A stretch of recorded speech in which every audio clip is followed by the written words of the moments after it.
বসেন, যারা দাঁড়িয়ে আছেন ওই জায়গায় বসে পড়েন। কি আপনাদের আবার আলাদাভাবে বলা লাগবে? হ্যাঁ দাদা বসেন। বগুড়া সল না, না ওই যে কি একটা ভাষা বলে বগুড়া সল, সৈল বলে সৈল। বগুড়ায় জন্ম শহীদ জিয়াউর রহমান। নামটা শুনলে শহীদ শব্দ আগে আসে। কি কথা বললেন না কেন? বগুড়ার নাম বাংলাদেশে কেউ যদি নাও জানে, অনেকে জানে, সবাই তো এটাকে চেনে শহীদ জিয়ার কারণে। বাংলাদেশে আরো বহু মানুষকে জিয়াউর রহমানের মতো মেরে ফেলা হয়েছে, তো তাদের নাম শুনলে মানুষ শহীদ জিয়া বলে না। আপনি আজ পর্যন্ত শুনেছেন যে কেউ বলেছে যে শহীদ বঙ্গবন্ধু? এই কথা বলেছে, ওনারে ওইভাবে মারা ঠিক হয়নি, হয়তো অন্যভাবে মারা যেত। কি কথা বলছে না কেন? আমি সেই দিন ময়মনসিংহ ছিলাম, একজনকে বললাম আপনি কোনোদিন শুনেছেন যে শহীদ শেখ মুজিব? বলছে না। ওরে শহীদ বললে আরো গোনা হবে, কারণ শহীদ এই শব্দটা এত দামি, আল্লাহ যেখানে সেখানে লাগাননি।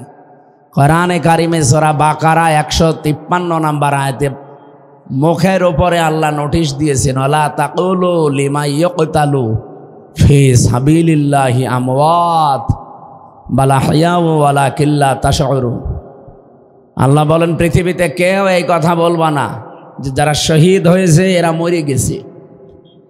আপনি বঙ্গবন্ধুর নাম শুনলে বলতে পারেন যে লোকটা মরে গেছে, কিন্তু শহীদ জিয়া, জিয়ার নাম শুনলে কেউ বলতে পারবেন না যে মরে গেছে, কারণ নামের আগে কি আছে?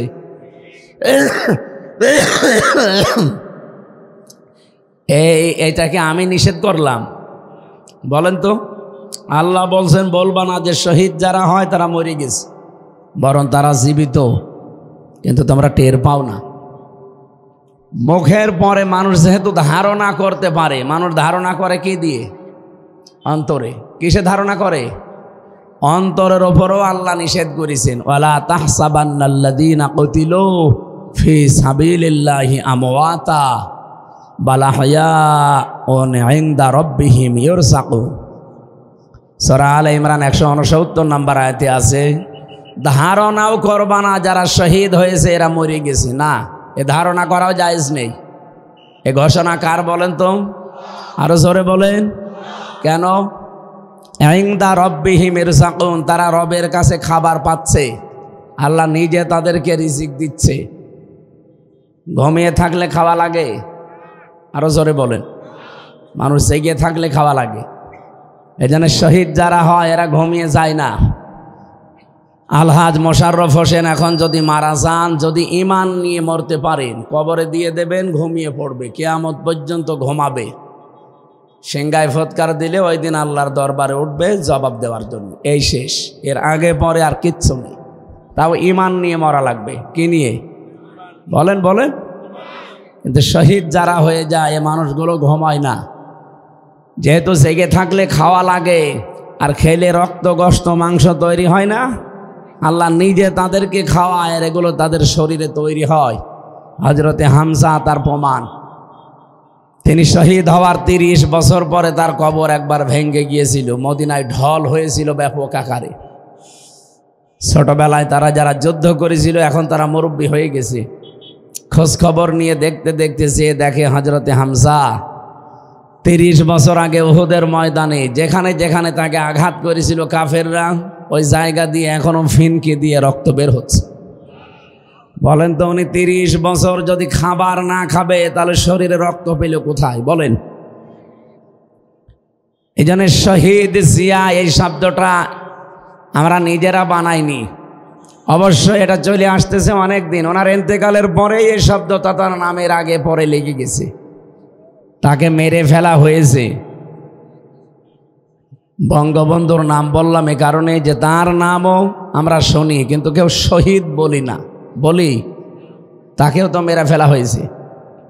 শহীদ হওয়ার জন্য কিছু কাজকর্ম আল্লাহর পছন্দ হওয়া লাগে। ওয়ালিয়ালামাল্লাহুল্লাযীনা আমানু ওয়া ইয়াত্তাখিযা মিনকুম শুহাদা সূরা আলে ইমরান 140 নম্বর আয়াতের মাঝের অংশে আছে। তোমাদের ভেতরে আল্লাহ দেখেন যে কার ঈমান এবং কোন মানুষকে আমার আল্লাহ তার জীবন যৌবন পছন্দ করেন, তাকে এমনি মরণ দেয় না। আমি বললাম না আলহাজ মোশাররফ মারা গেলে যদি ঈমান নিয়ে মরেতে ঘুমিয়ে থাকবে, আর শহীদ হয়ে মরলে আল্লাহ খাওয়াবে। এই জন্যে আল্লাহ যাদের ঈমান এবং তাদের যৌবন পছন্দ করে, এই মানুষটাকে আল্লাহ এমনিতেই মরণ দেয় না, শাহাদতের মরণ দিয়ে ধন্য করে। সুতরাং উনি যে সমস্ত কাজ কারবারগুলো করেছিলেন আপনারা জানেন। মসজিদে নামিরা একটা মসজিদ আছে, যেহেতু হজ করেছে, আমরা যেখানে যারা বসে আছি সবাই হাজি। আরাফাতের ময়দানের পাশে এইটা কাবা শরীফের ইমাম। আমি 16 সালে নিজে শুনেছিলাম, উনি দোয়া করছিলেন, খুতবা দিতে গিয়ে আরবিতে বলছিলেন শহীদ জিয়াউর রহমান, এ নামটা উচ্চারণ করে উনি আরবিতে একটা দোয়া করলেন পরে, যে আল্লাহ তার মাথার ওপরে কুদরতের ছায়া বৃদ্ধি করে দাও। চিন্তা করলাম এ দোয়া উনি করে কেন। পরবর্তীতে নিম গাছ আছে না আরাফাতের ময়দানে, ওটা লাগিয়েছে আপনাদের এই বগুড়ার শহীদ জিয়া। যেহেতু লক্ষ লক্ষ মানুষেরা এই নিম গাছের ছায়া পায়, আমি নিজেও তো বসেছিলাম। কি শান্তি ওই জায়গায়, বিশাল এরিয়া পড়ে আছে, হাজার হাজার লক্ষ লক্ষ গাছ লাগিয়ে উনি অমর হয়ে আছেন। আজ শুধু বাংলাদেশের হাজি, সারা বিশ্বের যত হাজি যায় সব ওই নিম গাছের নিচে।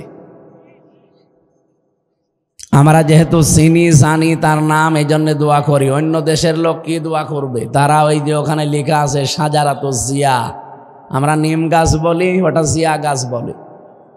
দোয়া করে এই বলি, আল্লাহ এই ছায়াটা এই মরুভূমির ভেতরে উত্তপ্ত জায়গা, যেখানে 42 এমনকি 45-50 ডিগ্রি সেলসিয়াস চলছে, মাটি পুড়িয়ে মনে হয় তামা হয়ে যায়, এই রকম জায়গায় একটু যদি ছায়া পায় কত শান্তি লাগে জানেন। এই জায়গায় ওনার গাছ লাগানো, ওনার হাতের গাছ, কিয়ামত পর্যন্ত এই গাছের চারা থাকতেই থাকবে। আর উনি কিয়ামত পর্যন্ত আল্লাহর কাছে এই বান্দাদের দোয়া পেয়েই থাকবে। আরাফাতের ময়দানে দোয়া কবুল হয় আমরা জানি। এ প্রথম নাম্বারে সেই জায়গা। আমার বগুড়াতে না, শুধু যেখানেই যাই এমনিতেই মন থেকে শহীদদের জন্য আমি দোয়া করি। বিশেষ করে 24-এর 5 আগস্টের আগ পর্যন্ত যারা শহীদ হয়ে গেল এ দেশে, শহীদ আবু সাইদ, মুগ্ধ, রায়হান, ইয়ামিন, ফয়সাল সহ 2732 জন মানুষকে, ভাই যে বলছিলেন ফ্যাসিবাদী, আসলেই ফ্যাসিস্ট। আমিও আয়না ঘরে 10 দিন ছিলাম, মিনিটায়। কি যে কষ্ট দেয় ওরা। আমি তো তাও ছোটটাই ছিলাম, ব্যারিস্টার আরমান ভাই ছিল বড়টাই। ওরা এরকম চেয়ারে বসিয়ে দেয়। আপনারা যে চেয়ার এখন দেখছেন ওটা কারেন্টের শর্ট দেওয়া চেয়ার, ওটা এভাবে খালি কাঁপে। আর আমাদেরকে যেটা বসিয়েছিল ওই চেয়ার কাঁপে না, ঘরে।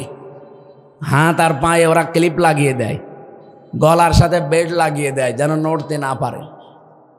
একটা মেশিন আছে ওদের কাছে, ওটা নিয়ে এসে এই আঙ্গুলের কাছে, হাতের আর পায়ের কাছে ধরে। এমন মাপ করে মেশিন বানানো, শুধু একটা টিপ দেবে, একবারে আপনার এই নখগুলো খুলে চলে আসবে। নখ খুলে ফেলেন তো দেখেন ফিনকি দিয়ে রক্ত বের হবে। কি কথা বলছে না কেন? শুধু রক্ত বের হইলে যদি ছেড়ে দেয় তাও তো হয়, ওর ওপরে পাতলা লবণ ছিটিয়ে দেয়। আর ওই যে চেয়ারের ওপরে বসিয়ে একটা টিপ দেবে শুধু সুইচে, 1 মিনিটে 120 বার ঘুরবে। তাহলে সেকেন্ডে কয়বার? 2 বার। আপনার মাথার ভেতরে আল্লাহ এমন কিছু সূক্ষ্ম জিনিস দিয়ে রেখেছেন, আমরা দেখেছি বিজ্ঞান। এখানে কম্পিউটার ভিড়ান, আমি দেখাবো আপনাকে। ফ্রন্টাল লব আছে, অক্সিপিটাল লব আছে, প্যারাইটাল লব আছে, সেন্সরি কর্টেক্স আছে, মোটর কর্টেক্স আছে, ল্যাব আছে। এরকম 70,000 জিনিসে মাথার ভেতরে। এই যে মগজগুলো দেখতে পান, এত সূক্ষ্ম সূক্ষ্ম তার দেওয়া আছে এখানে, পুরা শরীর কন্ট্রোল করছে এখান থেকে। এগুলো ঝাঁকানি লাগে। 1 মিনিটে যদি 120 বার আপনাকে ঘোরানো যায় চেয়ারে বসে, 1 মিনিট পরে মনে হবে আমি 2-3 দুনিয়া দেখতে পাচ্ছি। যেহেতু রিমান্ডে অধিকাংশগুলো হিন্দু অফিসার পেয়েছিলাম, ওরা তো আর আল্লাহ রসুল বিশ্বাস করে না। তখন এই কথা বলতো যে কেমন লাগছে এখন, আপনি 2-3 দুনিয়া দেখতে পাচ্ছেন না? হ্যাঁ দেখতে পাচ্ছি। বলে আপনাদের তো আপনাদের আল্লাহ, আপনাদের নবী, আপনাদের মাওলানারা তো এই কথা বলে যে মরে গেলে নাকি 10 দুনিয়ার সমান জান্নাত পাওয়া যাবে। এবার 10 দুনিয়া দেখতে পাচ্ছেন? এই কথাগুলো ওই সময় শোনায়, কেমন লাগে বলেন তো? আমি এই কথাগুলো এখন বলছি, অথচ এটা আমার ফেস করা লেগেছে। বাস্তবে যে কত কঠিন অবস্থা ছিল, আমি এখন নিজেই আমার কেমন যেন শিউরে ওঠে শরীর, যে আমি এইরকম জায়গায় ছিলাম। 3টা বছর ওরা এই ফাঁসির কন্ডেম সেলের ভেতরে 24 ঘন্টা তালা লাগিয়ে রাখত। সম্মানিত বগুড়াবাসী, শহীদ জিয়াউর রহমানের জন্য আমি মন থেকে দোয়া করছি, আল্লাহ যেন তাকে শাহাদতের সর্বোচ্চ মর্যাদা দান করেন। তার জীবনের যে ভালো কাজগুলো আছে আল্লাহ যেন কবুল করেন। মানুষ হিসাবে অন্যায় কম বেশি সবার আছে, আল্লাহ যেন নিজ গুণে মাফ করে দেন। তার স্ত্রী, যাকে এক কাপড়ে এই ফ্যাসিস্ট হিংসার বশবর্তী হয়ে এক কাপড়ে বের করে দিয়েছিল 40 বছরের বসবাস করা বাড়ি থেকে, ম্যাডাম খালেদা জিয়া ওই দিন যা কন্দন করেছে। আমি কয়েকদিন আগে ওনার বাবার বাড়ি ছিলাম, ফেনী, ওনার বাবার গ্রামে। ওখানে যে দোয়া করেছিলাম যে আপনার ফেনীর জামাই শহীদ জিয়া, আর এটা তো তার শ্বশুর বাড়ি। ম্যাডাম খালেদা জিয়া ওই দিন যা কন্দন করেছিল, তামাম দুনিয়া কেঁদেছে তার কান্না দেখে। আর এই রাক্ষসী মহিলা বসে বসে হাসতেছে। তামাম দুনিয়া যেখানে এনার কান্না দেখে কন্দন করে, আফসোস করে, আর ও ভিডিও দেখে দেখে হাসে। গতকালকে আমি সাতক্ষীরা ছিলাম, কত মানুষের বাড়ি ঘর বুলডোজার দিয়ে একেবারে মাটির সাথে মিশিয়ে দিয়েছিলেন। পৃথিবীতে যতটুকু করবেন অতটুকু আপনার উপরে আল্লাহ শোধ নেবে, তারপরে আপনার মরণ হবে। 13 সালে আপনি ভেঙেছিলেন, মাত্র কয় বছরের ব্যবধানে এখন দেখেন আযাবুল বুলডোজার নাজির হয়েছিল। এই ফেব্রুয়ারির 5 তারিখে আযাবের নাম কি? আযাবুল বুলডোজার। একেবারে মিশিয়ে দিয়েছে মাটির সাথে। এটা শুধু মিশিয়ে শেষ করে দিয়েছে, ঝামেলা যারা করেছিল এর পরবর্তীতে অপারেশন ডেভিল হান্ট আরম্ভ হয়েছিল। এটা আর একটা গজব। যৌথ বাহিনী এটা আরম্ভ করেছিল। যৌথ বাহিনী দেখলে মমিন যারা তারা খুশি হয়, যারা নিরপরাধ মানুষ তারা খুশি হয়, আনন্দ পায়। আর যারা খুনি, যারা জালেম, যারা দুর্নীতিবাজ, এদের সবচাইতে বেশি ঝামেলা হয়। এই জন্যে ফেব্রুয়ারির 5 তারিখের পর থেকে ডেভিল হান্ট চলছে, শয়তানের খোঁজে। এটা মমিন যারা, নিরপরাধ যারা, তাদের কোনো চিন্তা আছে? বলেন, চিন্তা কাদের? যারা খুনি, যারা 2732 জন মানুষকে খুন করেছে আগস্টের 5 তারিখের আগ পর্যন্ত। 34,000-এর ওপরে যারা মানুষকে পঙ্গ করে হাসপাতালে এখনো ফেলে রেখেছে। এটা বিশাল বোঝা দিয়ে গেল এই মহিলা আমাদের। এই বোঝা টানতে এখন এই দেশের আমাদের ব্যক্তি, পরিবার, সমাজ এবং রাষ্ট্রের এবং ঋণের বোঝা দিয়ে গেছে। এই দেশে এখন কেউ জন্ম নিলে কমপক্ষে 1,10,000 টাকা তার মাথার উপরে ঋণ। এটা আপনি দিয়েছেন। যদি আগের থেকেই চলে যেতেন, স্বামীর বাড়ি তো যাবেনি, আগের থেকেই চলে গেলে অন্তত আমাদের এই ঋণটা হয় না। যত টাকা মারিং কাটিং হয়েছে বলে সব আমরা বানিয়েছি বাবার টাকায়। কি বাবার টাকায় বানালেন? পদ্মা সেতু যে খরচ করে বানিয়েছে, 4টা বানানো যেত ওই টাকা দিয়ে। এই কথা বলছে না কেন? এই যে পাবনা রূপপুরের যে তাপ বিদ্যুৎ কেন্দ্র, এই জায়গা থেকে 82,000 কোটি টাকা ওনার বোন মারিং কাটিং করেছে। 2-3 দিন আগের একটা ভিডিও দেখেছেন না? উনি বলছে যে আমারে মানুষ শুধু গালি দেয়, দোষকে শুধুই আমার বোন কিছু করেনি। আপনার বোনও করেছে, শুধু আপনার বোন না, আপনার বোনের মেয়েও করেছে। এই কথা বলে না কেন? শেখ পরিবারের একটা মানুষকে দেখান, ওদেরকে যে মানুষ ধোয়া তুলসী পাতা বলে, একটা মানুষকে দেখান যে তার গায়ে কোনো কাদা নেই। এত কাদা লেগেছে যে সাফ করতে গেলে বাংলাদেশে সব পানি লাগবে। এখন সুতরাং বগুড়ায় যেহেতু এসেছি, শহীদ জিয়ার নামে আমি দোয়া করলাম এই কারণে, আল্লাহ রাব্বুল আলামিন তার যে খেদমত ইসলামের জন্য এটা যেন কবুল করেন। তার যে দল আছে এ দলকে যেন আল্লাহ হেদায়েতের ওপরে রাখেন, বলেন আমিন। ম্যাডাম জিয়াকে সুচিকিৎসা দেওয়ার জন্য নিয়ে গেছে, এই ফ্যাসিস্ট এতদিন যেতে দেয়নি মিথ্যা মামলা দিয়ে। এখন যিনি আছেন চিকিৎসায়, সুস্থ হয়ে আবার ফিরে আসবেন বাংলার বধূ বাংলায় ইনশাআল্লাহ। মঞ্চে বসে আছেন আপনাদের এলাকার আমার বড় ভাই, আমার বিশ্ববিদ্যালয়ের, আমাদের আল কোরআনের, আমার আগের ইয়ারের বড় ভাই, আপনাদের এই এলাকার সন্তান মনে হয়। কোথায় বাড়ি আমি জানি না, হ্যাঁ নওগাঁ, পাশের জেলা নওগাঁ।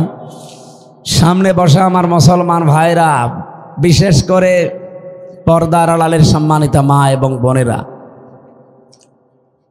প্রাণপ্রিয় বগুড়াবাসী, রব্বুল আলামিনের দরবারে দোয়া করছি, সামনে একটা বিশাল রহমত বরকত মাগফিরাতের মাস ছায়া ফেলতে যাচ্ছে। নবীজি এই মাস আসার আগেই দোয়া করতেন, আল্লাহুম্মা বারিক লানা ফি রজব ওয়া শাবান ওয়া বাল্লিগনা রমাদান। হে আল্লাহ, রজব আর শাবানের বরকত আমাদেরকে দান করো, রমজান পর্যন্ত আমাদের হায়াতটা বাড়িয়ে দাও। বলেন তো, হায়াত চাওয়া জায়েজ আছে কি? ঘুমাচ্ছেন আপনারা? আমি বেশি দিন বেঁচে থাকতে চাই, এই কামনা করা বেশি জায়েজ আছে? জায়েজ নেই। বেশি দিন বেঁচে থাকার আকাঙ্ক্ষা করে মুশরিকরা। কারা? ওয়ালা তাজিদান্নাহুম আহরাসান নাসি আলা হায়াতিন ওয়া মিনাল্লাযিনা আশরাকু। আল্লাহ পাক বলেন, হে নবী, এই পৃথিবীতে যারা মুশরিক আপনি দেখতে পাবেন তারা বেশি দিন বেঁচে থাকার আকাঙ্ক্ষা করে। ওদেরকে যদি বলেন ইয়াবাদু আহাদুহুম লাউ ইয়াম্মারু আলফা সানা, তোমরা 1000 বছর বেঁচে থাকবে, ওরা বলবে আলহামদুলিল্লাহ আমরা আরো বাঁচতে চাই। তার বেশি দিন বেঁচে থাকার আকাঙ্ক্ষা কাদের? মুশরিক। বলেন বলেন, আমরা কি মুশরিক? তাহলে নবীজি কেন বললেন বাল্লিগনা রমাদান? হে আল্লাহ, তুমি রমজান পর্যন্ত আমাদের হায়াতটা বাড়িয়ে দাও। এই হাদিসের ব্যাখ্যায় আমি দেখেছি নবীজি এই কারণে বলেছিলেন, কারণ এই 11 মাসের ইবাদত আপনি যতই করেন না কেন এই 1 মাসের সমান কখনো করতে পারবেন না। আপনি এই সমস্ত মাসে যদি একবার সুবহানাল্লাহ বলেন, একটা নেকি পাবেন। রমজান সামনে আর কয়দিন আছে? মাত্র এই 13 দিন পরে যে বিশাল রহমত মাগফিরাত নাজাতের মাস ছায়া ফেলছে। রমজানের চাঁদ ওঠার পর পরে একেবারে ঈদের দিনের আগ পর্যন্ত যদি একবারও সুবহানাল্লাহ পড়তে পারেন 70 বার বলার সওয়াব হয়ে যাবে। এই মাসে এখন 2 রাকাত নামাজ পড়লে যা হবে, এই মাসে এখন 70 রাকাত নামাজ পড়লে যা হবে, রমজানে 2 রাকাত নামাজে সেই সওয়াব হবে। নবীজিকে জিবরাইল কথা আগেই জানিয়েছিল যে মাসের মর্যাদা এত বেশি, এত বেশি, এত বেশি। নবীজি এজন্যই বলতেন, আল্লাহ আমার হায়াতটা বাড়িয়ে দাও, আমি দুনিয়ার এই হায়াতটাতে এত বেশি নেকির কাজ করতে চাই যেটা দিয়ে আমার জান্নাত পরিপূর্ণ হয়ে যায়।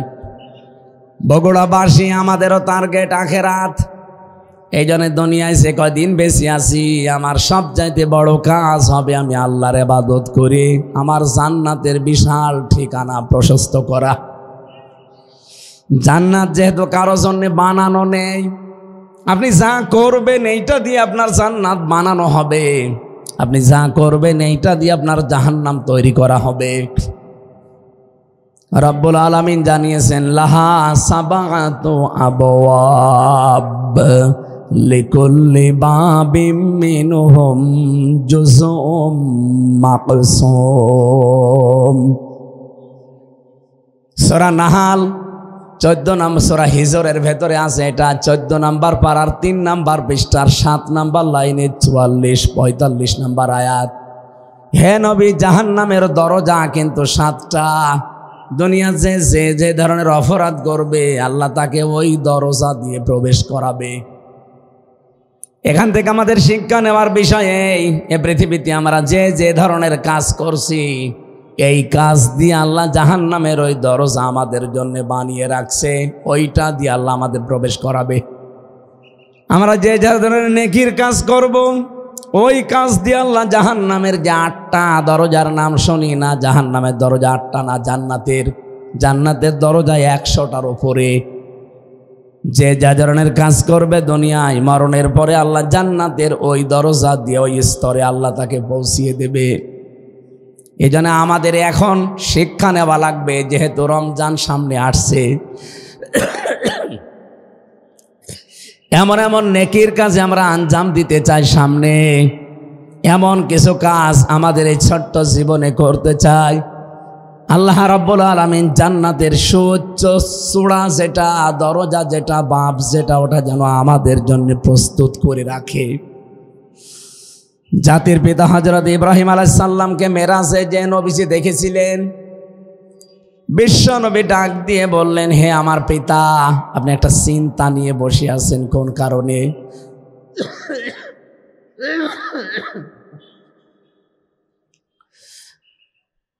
আমাদের জাতির পিতা যিনি হযরত ইব্রাহিম আলাইহিস সালাম, এটা আমার আল্লাহর বানানো, আর আমাদের বানানো যেটা, ওটা তো এখন ভেঙ্গে চুরে শেষ। আল্লাহ পাক হযরত ইব্রাহিমকে জাতির পিতা বানিয়েছিলেন। তিনি নবী মুহাম্মদুর রাসূলুল্লাহকে ডাক দিয়ে বললেন, হে আমার সন্তান, আমি যে বসে আছি কেন জানো? এই যে জান্নাত দেখতে পাচ্ছ, এই জান্নাতটা ফেরেশতারা বানাচ্ছিল। কেউ 2 তলা 3 তলা 4 তলা বানিয়ে বসে আছে আর কাজ করে না। এই জান্নাতটা যার জন্য বানাচ্ছিল, ওই লোকটা আগে ভালো ভালো কাজের আঞ্জাম দিত, নেকির কাজ করত। এই জন্য ফেরেশতাদের হাতে ইট বালি খোয়া এগুলো আসতো, ও জান্নাত বানাতেই থাকতো। কিন্তু লোকটা এখন ভালো কাজ করা ছেড়ে দিয়েছে। এই জন্য ফেরেশতাদের হাতে আর ইটও আসে না, বালিও আসে না। কি দিয়ে ফেরেশতারা জান্নাত বানাবে? দেখো বসে আছে। তোমার উম্মতদেরকে ফিরে যে বলবে, জান্নাতের মাটি কিন্তু বড় উর্বর। দুনিয়ায় যেই কয়দিন হায়াত আছে তাদের, তারা যেন এমন এমন কাজ করে যে তাদের জান্নাতটা যেন কমপ্লিট থাকে। বলেন সুবহানাল্লাহ। বগুড়াবাসী, এমন কোনো কাজ যদি আমরা করে যাই যে একতলা হওয়ার পরে লিনটেন পর্যন্ত উঠে বসে আছে, আমার আর কাজ কারবার নেই, আমি ভালো কাজে আঞ্জাম দিতে পারি নাই, মরে গেলাম। আল্লাহ যদি জান্নাত আমারে দেয়ও, যে দেখবেন একতলা হয়ে আছে আর একতলা ছাদ নেই, ভালো লাগবে? যেহেতু চোখ বন্ধ হওয়ার পরে আর কোনো ভালো কাজ করার সুযোগ, আরো জোরে বলেন। এই জন্য যতটুকু হায়াত আছে এর ভেতরে এমন কাজের আঞ্জাম দেওয়া লাগবে যেন অল্প কাজে বেশি নেকি পাওয়া যায়। এই জন্যেই নবীজি বাল্লিগনা রমাদান, যে আমাকে রমজান পর্যন্ত হায়াত পৌঁছিয়ে দাও, আমি এমন কিছু কাজ করতে চাই যেন আমার জান্নাতটা কমপ্লিট থাকে, আনকমপ্লিট না হয়। বলেন সুবহানাল্লাহ। এই জন্য আমরাও রমজান পর্যন্ত হায়াত চাচ্ছি। এই রমজানে গুরুত্বপূর্ণ কিছু জিনিস আমরা সামনে নিয়ে আসতে চাই। রমজানের ভেতরে 21 থেকে 29 বেজোড় রাতগুলোতে আল্লাহ রাব্বুল আলামিন গুরুত্বপূর্ণ কিছু সিদ্ধান্ত নেবেন। ফিহা ইফরাকু কুল্লু আমরিন হাকিম। আল্লাহ পাক বলেন, এই গুরুত্বপূর্ণ কিছু সিদ্ধান্ত এই রমজান মাসে আমি আল্লাহ নিতে চাই। এদিকে তাকান।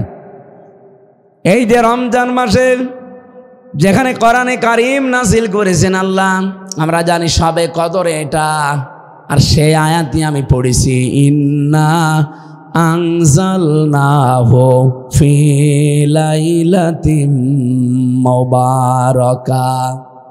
অবশ্যই আমার এই কোরআন আমি একটা বরকতময় রজনীতে নাজিল করেছি। ইন্না কুন্না মুনজিরিন, অবশ্যই আমি আল্লাহ নিজেই এর সতর্ককারী। বলেন সুবহানাল্লাহ। এটা বাংলা অর্থ বললাম, এবার আমরা তাফসিরে যাচ্ছি। সূরা দুখানের আয়াত। কোন সূরা? এটা ক্লাস চলছে, জবাব দেন কোন সূরা? দোকান মানে ধোয়া। দোকান মানে কি? তার মানে বাংলায় যেটা, এই যে বিড়ি, বিড়ির নামেও একটা সূরা আছে। বিড়ি যারা খান তারা এখন চিন্তা করবে, জানে আমার নামে সূরা আছে। সূরা দোকানের ভেতরে 3 এবং 4 নাম্বার আয়াতে আল্লাহ প্রথমে কোরআনে কারিমের কিছু মর্যাদার কথা তুলে ধরেছেন। হামিমল কিতাবিল মুবিন। হামিম এটা নবীজির নাম, কোন তাফসিরে আছে। অল কিতাবিল মুবিন স্পষ্ট কিতাব, এর কসম আল্লাহ দিয়ে জানিয়েছেন ইন্না আনজালনাহু, অবশ্যই আমি আল্লাহ এটা নাজিল করেছি। তাহলে এটা নাজিল কর্তাকে, আরো জোরে বলে। কোরআনে কারিমের 6666টি আয়াত এটা প্রসিদ্ধ, 6236টি আয়াত এটা বিশুদ্ধ। দুইটাই ঠিক আছে। এই যে 6666টি আয়াত এটা দুনিয়ায় তৈরি হয়েছে। ভাই আপনারা ঘুমাচ্ছে, এটা দুনিয়ায় তৈরি হয়েছে। আল্লাহ বলেন এটা আমি নাজিল করেছি। তার মানে নাজিল হয় কোথা থেকে? উপর থেকে। এই যে লোহা দেখতে পান, এই লোহাও কিন্তু দুনিয়ায় তৈরি হয়নি, লোহাও আল্লাহ নাজিল করেছেন। আমাদের ভেতরে যেটা নড়াচড়া করছে এর নাম রুহু। এর নাম কি? এর রুহু তৈরি হয়েছে কোথায়? জগতে। এই দুনিয়াতে রুহু তৈরি হয় না। এই পৃথিবীর যা যা এখানে তৈরি হয় তার খাবারও এখানে আল্লাহ উৎপাদন করে দিয়েছেন। আমাদের শরীরটা যেহেতু বানানো হয়েছে মাটির নির্যাস দিয়ে, এই জন্যে মাটির ভেতর থেকে সব খাবার এই শরীরের জন্য প্রযোজ্য। কিন্তু রুহ, লোহা, কোরআনে কারিম, এই যে বৃষ্টির যে পানি নাজিল হয়, এগুলো কিন্তু দুনিয়ায় একটাও তৈরি হয় না, সব তৈরি হয় আকাশ থেকে, ওখান থেকে পড়ে। এই জন্য এখানকার যা কিছু লাগবে সব আসমান থেকে আল্লাহ পাঠিয়েছেন। রুহের কোনো খাবার আপনি দুনিয়াতে পাবেন না। রুহের যত খাবার আছে, শরীরের খাবারের জন্য মাটি দরকার, মাটির ভেতরে উৎপন্ন ফসল আদি দরকার, ফল ফলাদি দরকার। মাটির ভেতরে যা তৈরি হয় সেগুলো দিয়ে আপনি শরীর ডেভেলপ করতে পারবেন। কিন্তু রুহ, এইটাকে যদি কেউ উৎকর্ষতায় নিয়ে যেতে চায়, রুহকে যদি কেউ শক্তিশালী করতে চায় শরীরের মতো, রুহকে যদি সঠাম বানাতে চায়, মাস্ট বি তাকে আসমানের খাবার খাওয়া লাগবে। রব্বুল আলামিন বলেন রুহুর খাবার হচ্ছে আমার কোরআন, কারণ কোরআন ও আসমানের রুহ। আরো জোরে বলেন। কোরআনে কারিমে জন্য জানিয়েছেন ইন্না আনজালনাহু ফি লাইলাতিন মুবারাকাহ, অবশ্যই আমি আল্লাহ এই কোরআনে কারিম নাজিল করেছি একটা বরকতময় রজনীতে। এই ফি লাইলাতিন মুবারাকার ব্যাখ্যায় আমি তাফসিরে ফি জিলালিল কোরআন দেখেছিলাম। মুফাসসির জানিয়েছেন আল্লাহ রাব্বুল আলামিন এই বরকতময় রজনী যেদিন কোরআনে কারিম নাজিল হয়, ওই দিন তিনি এই পৃথিবীর প্রথম আসমানে একটা বিশেষ নজর তার সৃষ্টি জগতের উপরে দেয়। একটু খেয়াল করেন, এমনি আল্লাহর নজর আমাদের উপরে দেওয়া আছে, কিন্তু লাইলাতুল কদর যেটা বলা হয় সবে কদরের রাত, এই কদরের রাতে আমার আল্লাহ যেদিন কোরআন নাজিল করেছিলেন ইন্না আনজালনাহু ফি লাইলাতিল কদর ওমা আদরাকা মা লাইলাতুল কদর লাইলাতুল কদরি খায়রুম মিন আলফি শাহর তানাজ্জালুল মালাইকাতু ওয়ার রূহু ফিহা বিইذনি রাব্বিহিম মিন কুল্লি আমরিন সালাম হিয়া হাত্তা মাতলাইল ফাজর। আল্লাহ একটা বিশেষ নজর দিয়ে রাখেন, লক্ষ লক্ষ ফেরেশতা পাঠিয়ে দেন, তারা আল্লাহর ইবাদত যারা করে তাদের সাথে মুআনাকা করেন, মুসাফা করেন, তাদের জন্য মাগফিরাতের দোয়া করেন। এখন আমরা বাংলাদেশে একটা ভ্রান্ত ধারণা নিয়ে আসি, অনেকেই মনে করি ইবাদত মানে লাইলাতুল কদর আসবে, লাইলাতুল মেরাজ আসবে, লাইলাতুল বরাত আসবে, আর আমরা নামাজে দাঁড়িয়ে বিশাল বিশাল নামাজ পড়ব, 2 রাকাত করে 1000 রাকাত নামাজ শেষ করে ফেলবো না। ফেরেশতারা এসে দেখে কোন লোকটা আল্লাহর ইবাদতে লিপ্ত আছে। ইবাদত মানে শুধু নামাজ পড়া, রোজা রাখা, কোরআন পড়া, তাসবিহ পড়া না।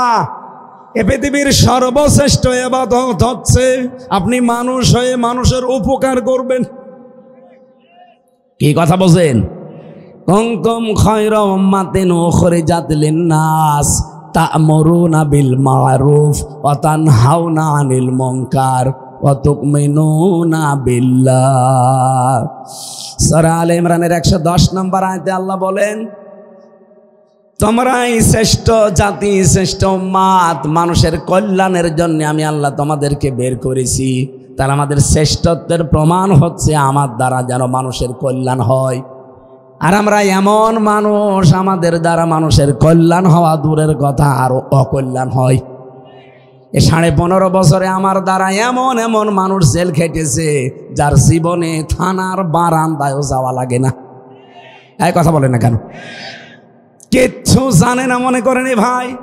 ঘরে ঘুমিয়ে আস, ঘুম থেকে উঠে দেখছে থানার হাজতে। কি গো আমি কোথায়?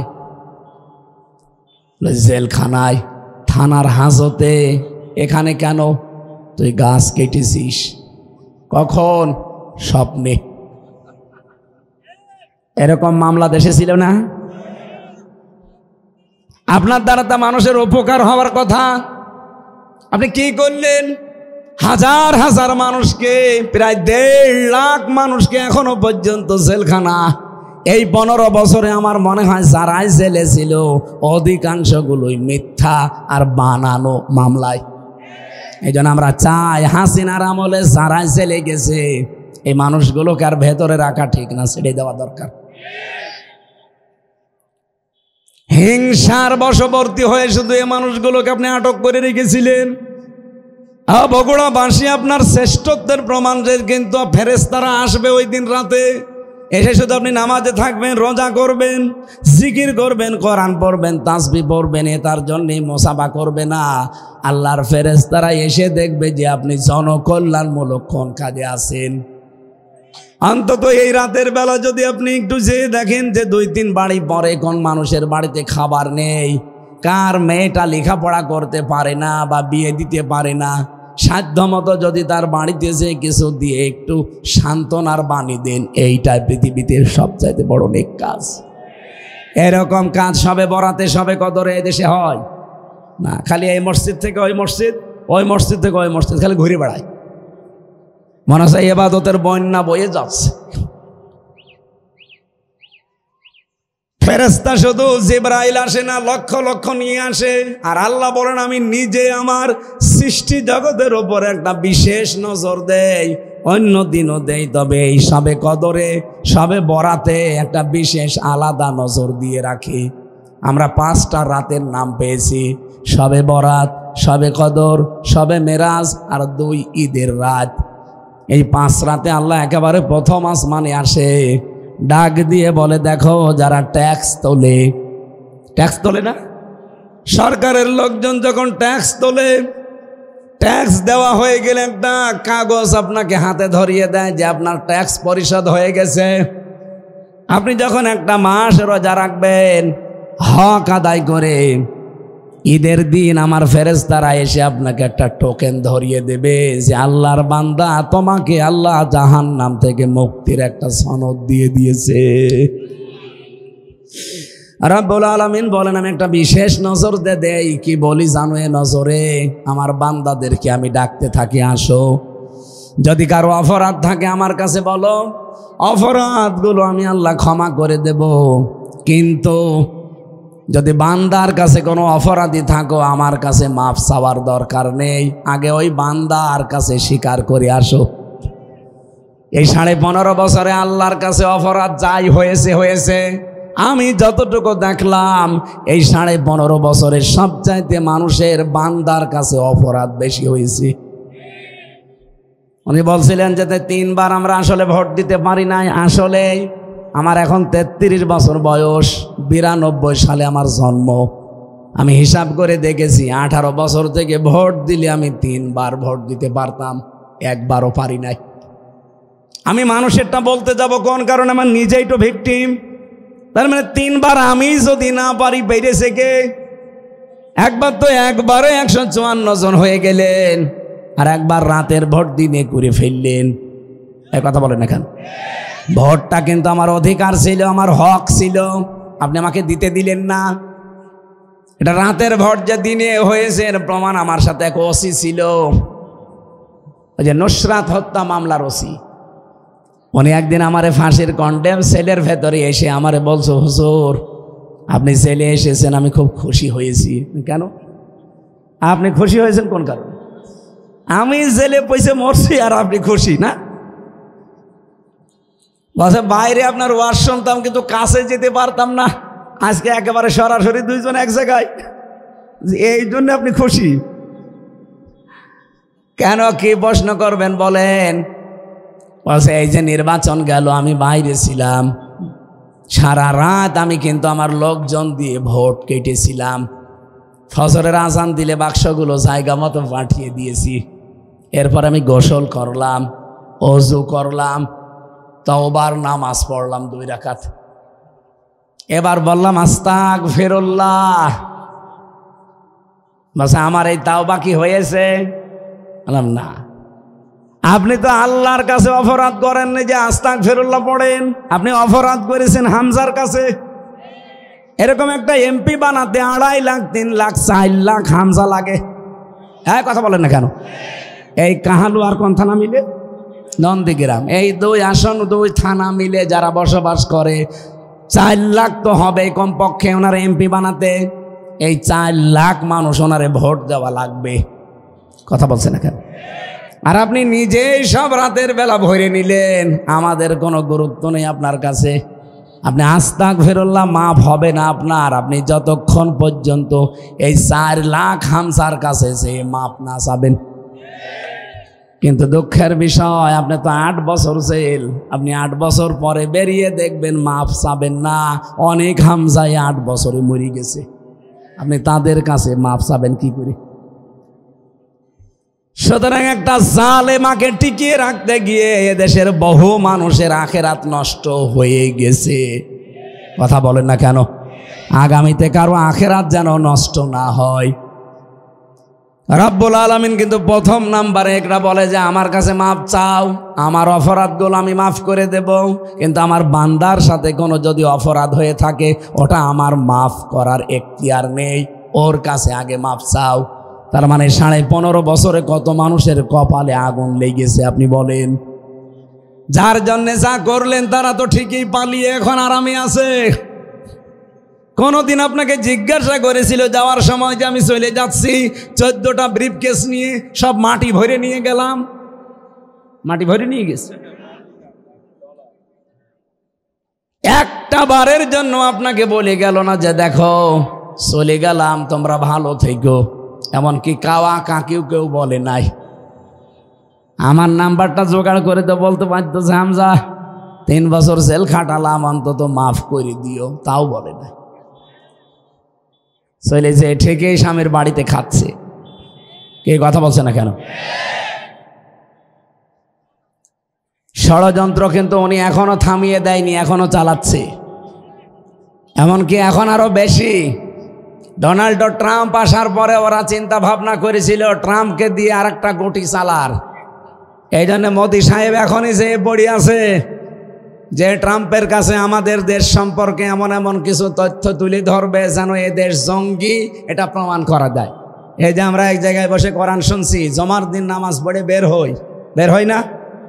হাজার হাজার মানুষ যখন জমার দিন বের হয় রাস্তায় নামাজ পড়ে, ওই সময় কিছু উগ্র আছে এই দেশে, আমি নাম নিলাম না তাদের, এই শয়তান উগ্রগুলো ছবি তুলে ওখানে পাঠায়, বলে এই দেখেন বাংলাদেশ জঙ্গিতে ভরে গেছে। এমনিতেই ট্রাম্প সাহেব তো দাড়ি টুপি দেখলে ভয় পায়। বাংলাদেশে যে জঙ্গি নেই তার প্রমাণ এই 6 মাস 10 দিন। এই কথা বলেন না কেন? 6 মাস 10 দিনে একটা জঙ্গি মামলা হয়েছে? কেউ ধরা পড়েছে? কেন পড়ে না? কারণ জঙ্গির নাটক যিনি লিখবে উনি তো স্বামীর বাড়ি, আর যাদেরকে দিয়ে এগুলো স্ক্রিপ্ট করাবে তারা এখন সব পালিয়েছে। এই মনিরুল, আসাদুজ্জামান, কাউন্টার টেররিজমের এগুলো এরা করত। আলেমদেরকে ইসলামপন্থী মানুষদের ধরে নিয়েছিল, ধরে নিয়ে এক জায়গায় আটক করে রাখতো 2 মাস 5 মাস 6 মাস পরে বের করে বলতো এই যে জঙ্গি ধরা পড়েছে। কিচ্ছু না, এগুলো সব বানানো। আমি রিমান্ডে নিজে ওদের গোপন কথা শুনেছি মাটির নিচে। ওরা নিজেরা বলা কওয়া করছিল যে এইভাবে আর কতদিন। এই দেখেন কোরআন আমার সামনে, আল্লাহর কসমে মাথায় নিয়ে বলছে, ওরা নিজেরা বলেছে, আমি মাটির নিচে বসে শুনেছি। ওরা তো আর জানে না, ওরা মনে করছে ওর সব কিছু তো বান্ধা, আর আমি যে ওখানে আছি ওরা ওই সময় জানেও না। ওখানে যাই কয়টা অফিসার ছিল নিজেরা বলা কওয়া করছে যে এইভাবে আর কতদিন। কারণ আমার নামে মামলা দিয়েছে আনসারুল্লাহ বাংলা টিমের প্রধান, আমি সারা বাংলাদেশের, অথচ আমি কিছু জানি না। আমি ভেতরে যে একজনকে পেয়েছিলাম, সে তার নাম আব্দুল মতিন। ওরা যে বলে জঙ্গি জঙ্গি, কিসের জঙ্গি? এই লোকটা আব্দুল মতিন হচ্ছে আল্লাহ দলের প্রধান। ওনার একদিন বললাম যে ভাই আপনি কয় বছর আছেন? বছর 17 বছর। কি আপনি কি? বলছে আমি আল্লাহ দলের প্রধান, আমি সভাপতি। তাই আপনি আল্লাহ দলের সভাপতি, আপনার সেক্রেটারি কে? বলছে আমার ছেলে। আমরা 2 বাপ বেটা 17 বছর জেলে আছে, আপনার লোকজন বাইরে বসে, আর কেউ নেই। ওরা নিজেরাই সভাপতি, নিজেরাই সেক্রেটারি, এই সমস্ত নিজেরা নাটক করে বানিয়ে ওই 2 জনের জীবন নষ্ট করে। আর আমেরিকার কাছে দেখায়, দাদা বাবুদের কাছে দেখায়, দেখেন এই দেশে কেমন ভয়ঙ্কর জঙ্গি। তার চেহারা দেখলে আপনি নিজেও ভয় পাবেন। এত বড় বড় চুল, গোপ, দাড়ি, কারণ তাদেরকে 24 ঘন্টা তালা লাগিয়ে রাখে। সুতরাং এই দেশটাকে এখনো অস্থিতিশীল করার জন্যে চেষ্টায় বসে আছে ডক্টর মোহাম্মদ ইউনূস। তো মাথা না, ওর একটা ম্যাগনেট। যেই দিন ট্রাম্প, মোদি গেছে ট্রাম্পের কাছে এ সমস্ত নালিশ করার জন্য বাংলাদেশ নিয়ে, ঠিক ওই দিন আন্তর্জাতিক মিডিয়া নিয়ে আয়নাঘর পরিদর্শনে গেছে, আর জাতিসংঘ ওই দিনই রিপোর্ট দিয়েছে। ওর একেবারে বাড়া ভাতে লবণ দিয়ে দিয়েছে, নে খা। ট্রাম্প যে কথাগুলো বলেছে একটা হাসিনার পক্ষে আরও বিপক্ষে চলে গেছে। এখনো পর্যন্ত এই পালানো বুবুর উস্কানিতে পা দিয়ে যদি এই দেশে অস্থিতিশীল করার চেষ্টা করেন, গোপালগঞ্জের দিকে তাকান, অপারেশন ডেভিল হান্ট চলছে, কিন্তু পেছনে এমন পিটানি দেবে লাল হয়ে যাবে বাদরের মতো। একবার পিটিয়েছিল না উস্কানিতে পা দেওয়ার কারণে? ওই সময় গোপালগঞ্জ থেকে ঢাকায় আসলে, বসে আসলে 300 টাকা, আর দাঁড়িয়ে আসলে 1000 টাকা। আবার যদি কেউ এই দেশে এরকম মুস্কানিতে পা দিয়ে দেশটাকে আবার অরাজকতা সৃষ্টি করার চেষ্টা করেন, এরপরে কিন্তু আর একটা নতুন গজব আসতেছে। এখন তো ডেভিল হান্ট চলছে, এর বাবা আসবে আবার। এই জন্যে আমরা কারো উস্কানিতে পা দেব না। কথা বলেন ঠিক কিনা? এদেশকে আমরা শান্ত সৃষ্ট করার জন্যে শুধু ওই 14 দল বাদ দিয়ে সব আমরা এখন এক। ওই 14 দল যা করেছে, দেশটাকে জাহান্নাম বানিয়ে ফেলেছিল ওদের নিজেদের বিচারপতির কথা। বিচারপতি বিদায় নেওয়ার আগে বলে গেছে যে কি করবেন, দেশটা তো জাহান্নাম হয়ে গেছে। বিচারপতিরা যদি এই কথা বলতে পারে, আর কোন জায়গা বাকি থাকে বলেন? মানুষের সর্বশেষ আশ্রয়স্থল বিচারালয়, আর সেইটাকে ওরা একেবারে নিজের হাতের ভেতরে। একজন মানুষ জামিন নিয়ে বের হবে না, জামিন জজের হাতে নেই, বিচারপতির হাতে নেই, জামিন সব গোয়েন্দা বিভাগের হাতে। আমার মামলার অলরেডি জামিন দিয়ে দিয়েছে, আমি গেটে আসলাম, বলছে না এখনো ক্লিয়ারেন্স হয়নি। আরে কিসের ক্লিয়ারেন্স লাগবে? আদালত আমারও জামিন দিয়ে দিয়েছে। বলে না, NSI, DGFI, SB, CTTC, এরপরে 27টা এরকম গোয়েন্দা সংস্থা আছে। এই 27 জন রিপোর্ট দেবে যে না এরে এবার ছেড়ে দেওয়া যায়, বুবুজান বলে দিস, তারপর আপনাকে ছাড়বে, নাই তো গেট থেকে আবার নিয়ে আর একটা মামলা দিয়ে ঢুকিয়ে দেবে। এই চলছিল দেশের অবস্থা। আর বাকি দিক বিভাগগুলো তো বললাম না, এমন কোনো জায়গা নেই যা ওরা নষ্ট করে নাই। এই জন্য আগামীতে আমরা দেশটা এমনভাবে তৈরি করব, কেউ যেন এ দেশটাকে আর আয়না ঘর বানাতে না পারে। কথা বলেন না কেন? মানবতার সাথে যেটা কত বড় মহান কৌতুক, আয়না ঘর। আমি 10 দিনে হাফ পাগল হয়ে গেছি। আর যে লোকটা 8 বছর 10 বছর পড়ে আছে, 3.5 হাত এদিকে, এদিকে 1.5 হাত, সামনে একটা টয়লেট দেওয়া, 24 ঘন্টা আপনার পায়ের সাথে চেন বাঁধা থাকবে। আপনি চিন্তা করেন তো, নিজেকে ওই জায়গায় দাঁড় করিয়ে কয়দিন থাকতে পারবেন? এখনো পর্যন্ত অনেকে বলে না বুবু কি করেছে যে ওনার পালিয়ে যাওয়া লাগলো। তোমার সাথে তো করেনি। তোমার বাবারে যদি এভাবে আয়না ঘরে 10 বছর রেখে দিত তুমি টের পেতে। কে কথা বলে না কেন? এই জন্য যার অপরাধ আল্লাহর কাছে হয়েছে আস্তাগফিরুল্লাহ পড়ে মাপ পাবেন সামনে। কিন্তু বান্দার সাথে যাদের অপরাধ হয়েছে আগে মাপ চেয়ে যান, তার ক্ষতিপূরণ দিয়ে যান, এরপরে আস্তাগফিরুল্লাহ পড়েন। রব্বুল আলামিন ডাকতে ডাকতে ফজর পর্যন্ত ডাকতে থাকেন। আশ্চর্যের বিষয় হচ্ছে 2 শ্রেণীর মানুষকে আল্লাহ বলেন আমি আজকে মাফ করি নাই, করবো না। এই 2 প্রকার মানুষ যদি পৃথিবীতে বসবাস যারা করে, 1 নম্বরে যারা শিরিক করে। কি করে? আরো জোরে বলেন। শিরিক যারা করে তাদের কোনো মাফ নেই। আজকে সবে কদরে বলেন, সবে বরাতে বলেন।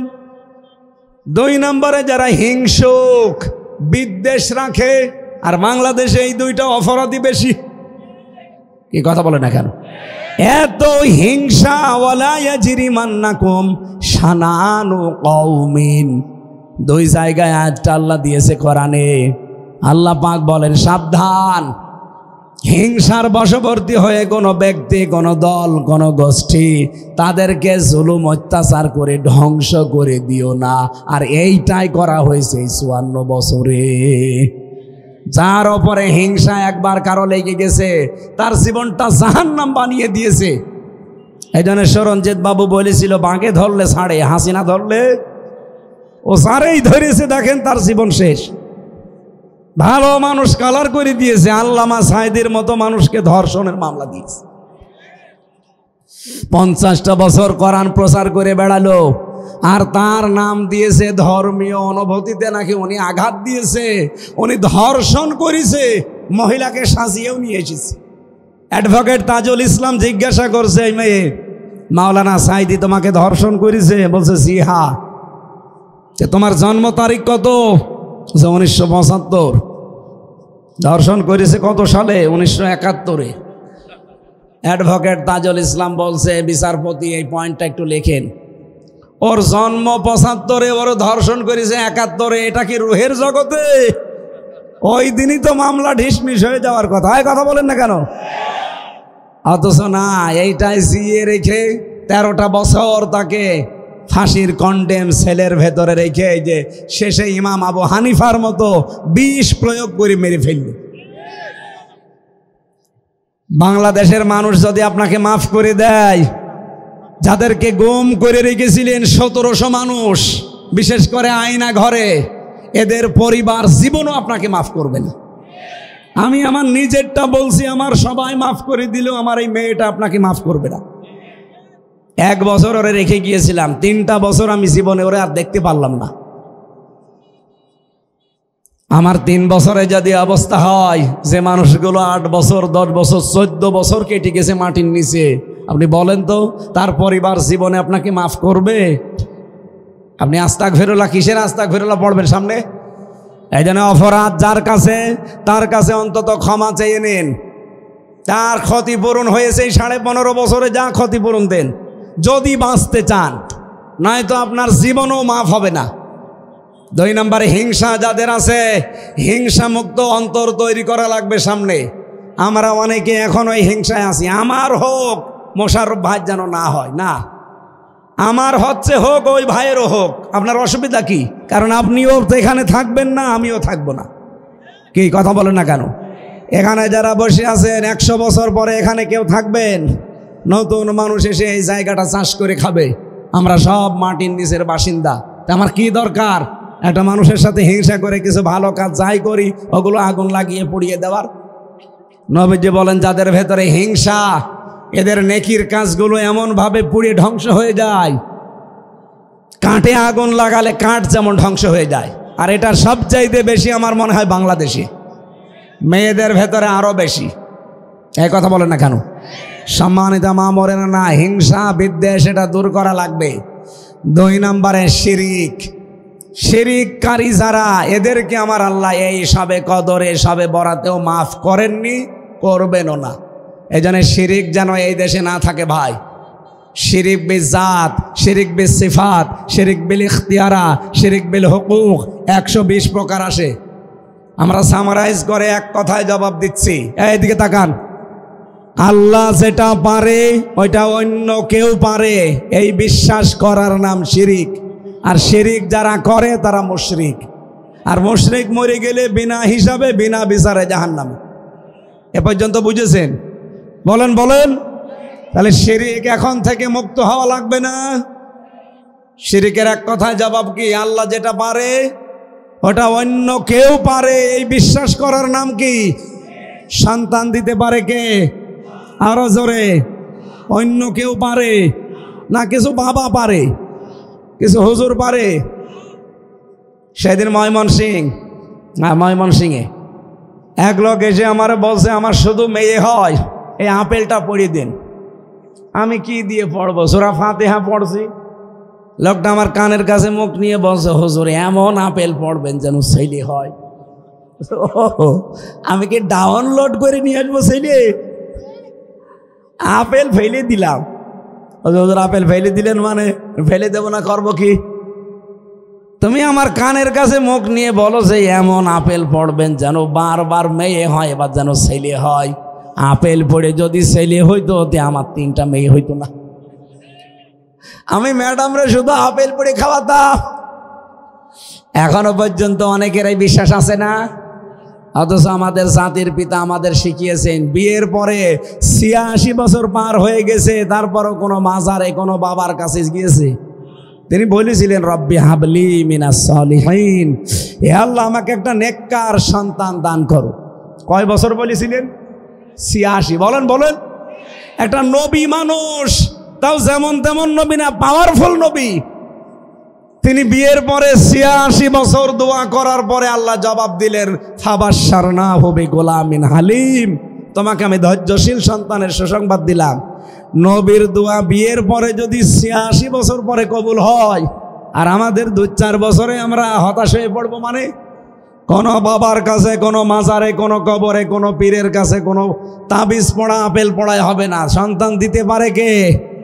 যদি না হয় না হবে, কারণ উনি আমাকে না দিয়েই খুশি। 2 নম্বরে, এ জমিন বানিয়েছে কে? আইন চলবে কার? আলাহুল খালকু ওয়াল আমরু, এ জমিন যার, বিধান তার। সুতরাং আল্লাহর আইনের বিপরীতে কোনো আইন এই দেশে যদি চলে তাহলে শিরিক। কথা বলেন না কেন? নাকি আবার আপনার জায়গা মতো লেগে যাচ্ছে? আমি বলেছিলাম আল্লাহ যেটা পারে ওটা অন্য কেউ পারে না। আইন দিতে পারে কে? ডক্টর কামালের বানানো এই 54 বছরের আইন কি করেছে? চোর চুরি করে জেলে যায়, ডাকাত হয়, ডাকাত যায়, খুনি হয়।